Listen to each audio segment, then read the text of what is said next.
दोस्तों, आपने देखा ही होगा कि आपके आसपास में धर्म कर्म में लीन रहने वाले लोगों की जिंदगी अक्सर खुशहाल नहीं रहती जितनी कि दुष्ट और अधर्म लोगों की होती है। और यह सब देख आपके मन में जरूर कभी ना कभी ये सवाल जरूर आया होगा कि अच्छे लोगों के साथ हमेशा बुरा क्यों होता है। परंतु आज के अधिकतर जनमानस इस रहस्य के बारे में नहीं जानते, जिसका सबसे बड़ा कारण है कि वो धर्म ग्रंथों को सही तरह से पढ़ते नहीं है या फिर उसमें लिखी बातों को विश्वास नहीं करते। आज इस वीडियो में हम आपको बताएंगे कि अच्छे लोगों के साथ हमेशा बुरा क्यों होता है, जिसका वर्णन श्रीमद् भगवद गीता में श्री कृष्ण ने भी विस्तार से किया है। चलिए तब बिना किसी देरी से शुरू करते हैं। धर्म ग्रंथों में भागवत गीता एक ऐसा ग्रंथ है जिसमें मनुष्य के मन में उठने वाले हर सवाल का जवाब दिया गया है। भगवत गीता में वर्णित कथा के अनुसार अर्जुन के मन में जब भी विविधा उत्पन्न होती थी, वो उसका समाधान के लिए श्री कृष्ण के पास तुरंत पहुंच जाते थे। एक दिन की बात है, अर्जुन भगवान श्री कृष्ण के पास आए और बोले, हे वासुदेव, मुझे एक दुविधा ने घेर रखा है और इसका समाधान आप ही बता सकते हैं। तब श्री कृष्ण ने कहा, हे धनंजय, अपनी मन की दुविधा विस्तार से बताओ, तब मैं तुमको उसका हल बताऊंगा।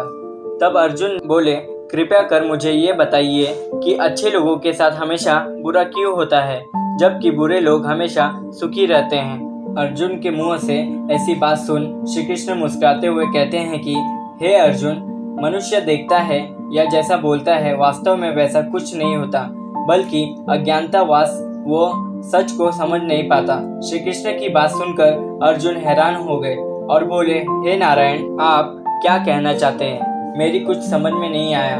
तब श्री कृष्ण कहते हैं, अब मैं तुम्हें एक कहानी सुनाता हूँ, जिसे सुनने के बाद तुम यह समझ जाओगे कि हर प्राणी को उसके कर्मों के अनुसार ही फल मिलता है, अर्थात जो बुरा कर्म करता है उसे हमेशा ही बुरा ही मिलता है, और जो हमेशा अच्छे कर्म करता है उसे हमेशा अच्छा ही मिलता है, क्योंकि अच्छे कर्म और बुरे कर्म तो मनुष्य पर निर्भर करता है। प्रकृति हर एक को अपनी राह चुनने का एक मौका जरूर देती है।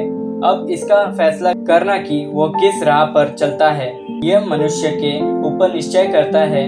फिर कहानी सुनाते हुए श्री कृष्ण बोले, बहुत समय पहले की बात है, एक गांव में दो पुरुष रहते थे। उनमें से एक व्यापारी था जिसके लिए अपने जीवन में धर्म और नीति की बहुत महत्वता थी। वो हमेशा पूजा पाठ, भगवान की भक्ति पर बहुत विश्वास करता था। चाहे कुछ भी हो जाए, वो हर रोज मंदिर जाना नहीं भूलता था, ना ही दान धर्म में किसी प्रकार की कमी रखता था। कुछ भी हो जाए, वह नित्य भगवान की पूजा अर्चना करता था। वहीं दूसरी ओर वही गांव का दूसरा पुरुष उससे बिल्कुल ही अलग था। वो हमेशा मंदिर तो जाया करता था, परंतु पूजा पाठ के उद्देश्य से नहीं, बल्कि मंदिर के बाहर चप्पलें और धन चुराने की नियत से। उसे दान धर्म, न्याय, नीति इन सब से कुछ लेना देना नहीं रहता था। बस इतना ही कि वह मंदिर जाकर चप्पलें चोरी किया करता था। इसी तरह समय बीतता गया और एक दिन उस गांव में जोरदार बारिश हो रही थी। उस दिन मंदिर में पंडित के अलावा कोई नहीं था। यह बात जब दूसरे मनुष्य को पता चली तो उसके मन में ख्याल आया, अभी सही मौका है मंदिर में रखे धन को चुराने का, और वह बारिश में ही मंदिर पहुंच गया। मंदिर पहुंचते ही वो दुष्ट मनुष्य ने पंडित की नजरों से छुपाकर मंदिर में रखे धन की चोरी कर ली और बहुत ही खुश होते हुए वहां से चुपचाप निकल गया। उसी समय धर्म कर्म में विश्वास करने वाला व्यक्ति भी मंदिर में पहुंच गया और भगवान के दर्शन किए, परंतु दुर्भाग्य से मंदिर के पंडित ने उसे ही चोर समझ लिया और शोर मचाने लगा। शोर सुनते ही मंदिर में आसपास के लोग आ गए और सभी लोगों ने उस भले इंसान को ही चोर मान लिया और उसे अपमानित करने लगे। ये देखकर वो भला व्यक्ति हैरान हो गया और उसे समझ ही नहीं आ रहा था कि उसके साथ ये क्या हो रहा है। फिर वो किसी तरह से लोगों से बचते हुए उस मंदिर के निकट से निकल गया, परंतु दुर्भाग्य ने उसका साथ वहाँ भी नहीं दिया। मंदिर से निकलते ही वो एक गाड़ी से टकराकर घायल हो गया। फिर वो व्यापारी लड़खड़ाते हुए अपने घर को जाने लगा।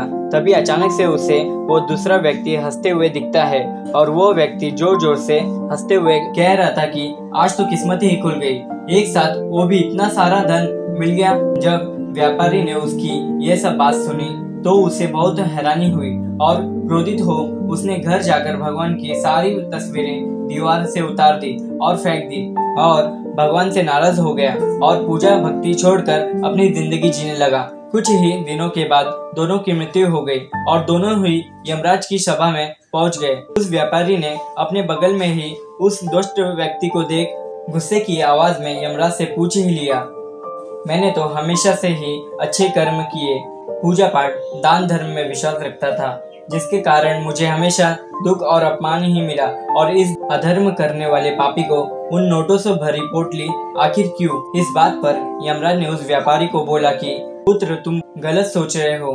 जिस दिन तुम्हें गाड़ी से टक्कर लगी थी वास्तव में वो दिन तुम्हारे जीवन का अंतिम दिन था, परंतु तुम्हारे किए गए अच्छे कर्मों के कारण तुम्हारी मृत्यु एक छोटे से चोट में बदल गई। और इस दुष्ट व्यक्ति के बारे में जानना चाहते हो तो इस व्यक्ति के नसीब में राजयोग था, जो इसके बुरे कर्मों के कारण एक छोटे से धन की पोटली परिवर्तित हो गई। श्री कृष्ण अर्जुन को यह कहानी सुनाते हुए कहते हैं, हे अर्जुन, क्या तुम्हें तुम्हारे प्रश्नों के उत्तर मिल गए?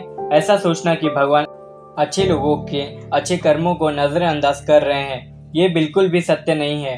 भगवान हमें क्या किस रूप में दे रहे हैं ये समझना किसी भी मनुष्य की बस की बात नहीं है, मगर आप अच्छे कर्म करते हैं तो भगवान की कृपा सदैव आप पे बनी रहती है। तो दोस्तों, इस कहानी से आपने क्या सीखा हमें कमेंट करके जरूर बताएं। धन्यवाद।